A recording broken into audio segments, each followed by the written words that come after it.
equally, India have always been bad travelers. So a win now wouldn't change a great deal. What matters for this team going forward is whether they can translate their home form into meaningful results away. And for that to happen, they have to iron out a few kinks and plan for some difficult conversations with players they feel are best suited to English conditions. I don't mean that to sound negative. After all, England put in the perfect performance at Lord's. Root is improving all the time as a captain, and I like the way he's getting a group of young lads together who clearly enjoying playing with each other. They need to maintain that mood at Trent Bridge.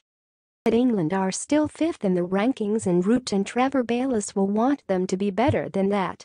If they manage to win the third test, it would only be a start.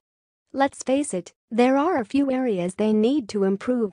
The slip catching is an obvious one. If Dawid Malan had caught Virat Kohli on 21 at Edgbaston, that game would probably have been a walkover too. Then there are the batting collapses, which crop up too often for comfort. Look at that first test, where they were going so smoothly on the first day before Kohli ran out Root and England crumbled. I'd also like to see more ruthlessness, and this is where Root himself can set the tone. I admire the consistency with which he reaches 50 in his last 23 tests. He's made a half-century in 19 of them. But he's got to start converting them, not just into hundreds, but into 150s. He'll also need to have a plan in mind for the winter. The next few days are all about going 3-0 up against India. But in the meantime, the people around him, Bayliss, Ed Smith, Andy Flower, have got to be thinking about a plan B for flatter pitches where the ball stops swinging.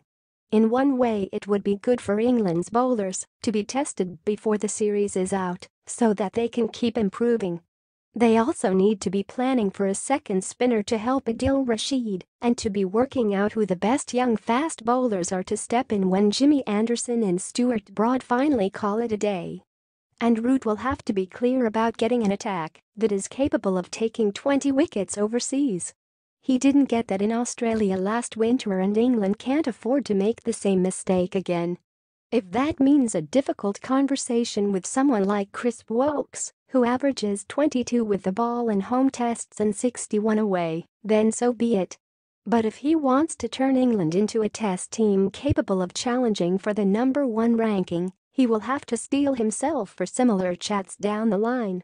A series win over the world's #1 test side would be a feather in Joe Root's cap.